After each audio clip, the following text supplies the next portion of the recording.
이재명 대표가 떳떳하다면 당당하게 수사를 받으면 될 일입니다. 검찰 수사가 연출이니 창작이라며 위선을 떨고 있지만 이는 수사에 대한 두려움의 허세일 뿐입니다. 이재명 대표는 전대미문의 범죄 의혹이 앞에서 국민 앞에 떳떳하기보다는 개딸들 뒤에 숨기 바쁘고 철갑의 방어복을 비싸게 입었지만 부정부패 흔적을 지울 순 없습니다. 이재명 대표님, 씨알도 안 먹히는 억지 그만 쓰시기 바랍니다. 국민은 바보가 아닙니다.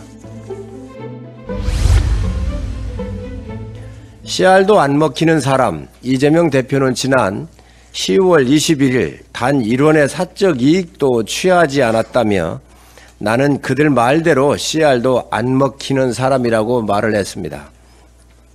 하지만 이 말을 한 당사자인 남욱은 씨알도 안 먹힌다는 의미는 밑에 있는 사람이 다 했다라는 뜻이라고 설명을 했습니다.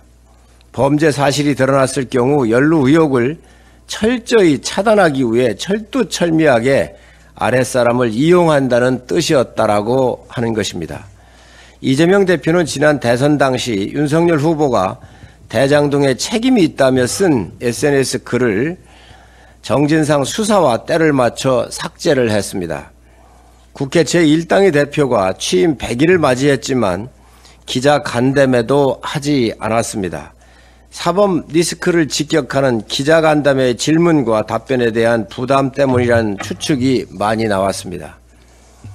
정말 씨알도 안 먹힐 뿐만 아니라 씨알도 남기지 않는 이재명 대표입니다.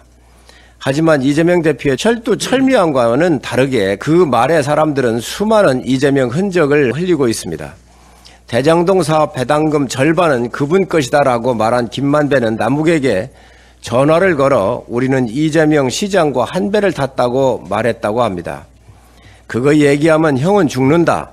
김만배와 유동규가 맺은 700억 원 약정에 대한 남욱 변호사의 증언입니다. 이제 대장동 사건과 이재명 대표의 연관은 부정할 수 없는 단계입니다. 이재명 대표가 떳떳하다면 당당하게 수사를 받으면 될 일입니다.